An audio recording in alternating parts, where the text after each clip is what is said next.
Stéphanie Germani est avec nous, psychologue clinicienne, psychothérapeute. On évoque les rêves et c'est Guillaume qui nous rejoint. Bonjour Guillaume. Bonjour Brigitte, bonjour Stéphanie, j'espère que vous m'entendez bien. Oui, très bien Guillaume, merci. Parfait. Et oui, je commence. Oui, allez-y, allez, on vous écoute. Disons que je fais pas un rêve en particulier, les situations sont un peu différentes, mais quand je dois marcher, il s'avère que je n'y arrive pas.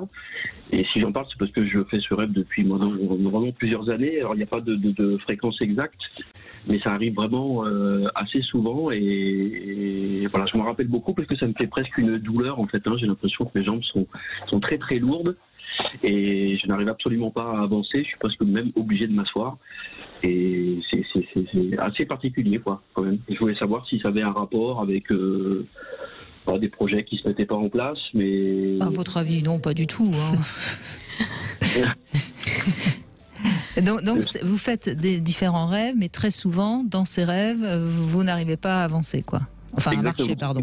Voilà, quand il faut que je me rende à un but, oui. Effectivement, comme si elles étaient collées à terre, quoi. Et c'est vraiment une sensation que je me rappelle après en me réveillant, quoi. C'est toujours très rigolo, si je puis dire, lorsque les patients ou donc les auditeurs racontent un rêve et finalement ils en font l'interprétation tout de suite derrière en rajoutant non, c'est pas forcément ça, non, ça n'a rien à voir. L'interprétation que vous avez faite tout de suite après, elle est exactement la liaison que nous attendons, nous, en tant que thérapeutes. C'est-à-dire, lorsqu'un patient raconte un rêve, on n'interprète pas tout de suite, on le laisse parfois dans le silence quelques minutes, et il va associer quelque chose qui, pour lui, n'a pas de lien, mais finalement, dans le fil associatif, c'est jamais anodin que ce soit cette chose qui sorte et pas une autre. Donc là, effectivement, vous avez signifié avoir des difficultés pour certains projets qui ne se mènent pas comme il se doit, ou en tout cas des choses peut-être qui se clôturent. En tout cas, le rêve signifie effectivement que vous essayez de faire des choses, avancer, c'est l'action, marcher, avancer. Finalement, vous êtes au ralenti ou c'est trop lourd ou c'est très difficile. Donc on sent effectivement qu'il y a des choses qui, dans votre vie, sont très compliquées à amener en réussite ou professionnelle ou peu importe, ça peut être même amoureuse. Mais voilà, c'est des difficultés à avancer sur votre chemin. C'est-à-dire peut-être vous avez des projets, peut-être vous faites des choses et finalement c'est pas si simple de faire en sorte que ces choses puissent aboutir. C'est bloqué, quoi. Bloqué. D'accord. Alors, oui, pardon, allez-y, je vous en prie Guillaume. Non, ce qui était surprenant, c'est que comme ça fait au moins même plusieurs années, je dirais même plus de 10 ans que je fais ce rêve-là, donc bon, je suis quelqu'un d'assez ambitieux et des projets de partout, mais du fait que le rêve soit systématiquement le même, la sensation reste la même. Du coup, c'est vraiment pas porté sur un projet en particulier, quoi. C'est vraiment toutes les ambitions que j'aurais. Mais c'est peut-être ce sens-là qu'il faut voir. Quel sens ça a dans votre vie psychique et dans votre vie réelle. Vous dites que vous êtes assez ambitieux, c'est plutôt une qualité, l'ambition.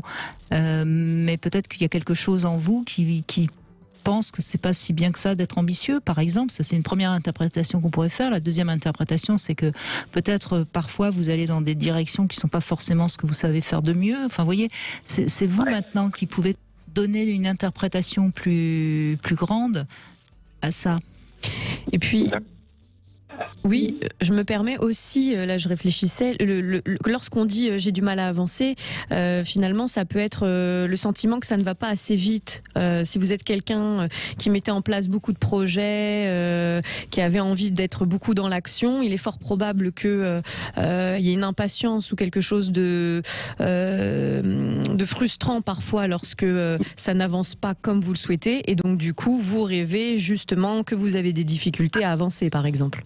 Oui, d'accord. Effectivement, c'est un peu le cas. Je veux toujours pour hier, donc je veux que ça aille vite. Effectivement, bon. Mais c'est plus à se remettre après en question sur mon style de vie. C'est pas une interprétation en particulier, quoi.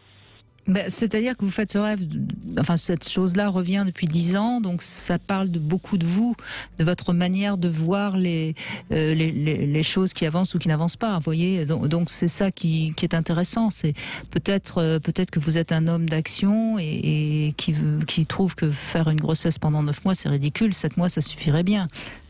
Vous voyez, enfin c'est symbolique ce que je dis, bien sûr. Oui, bien sûr.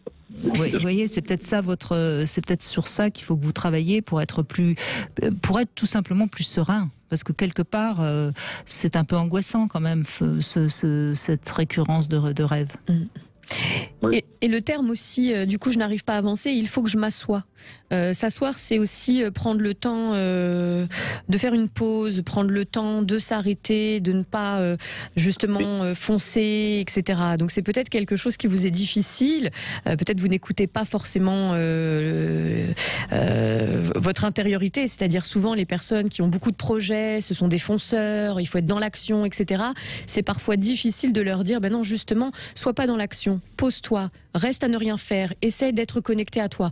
Donc peut-être vous êtes finalement fatigué, entre guillemets, quand vous faites ces rêves-là, d'être toujours dans l'action, et il faudrait prendre des temps pour vous reposer, vous asseoir.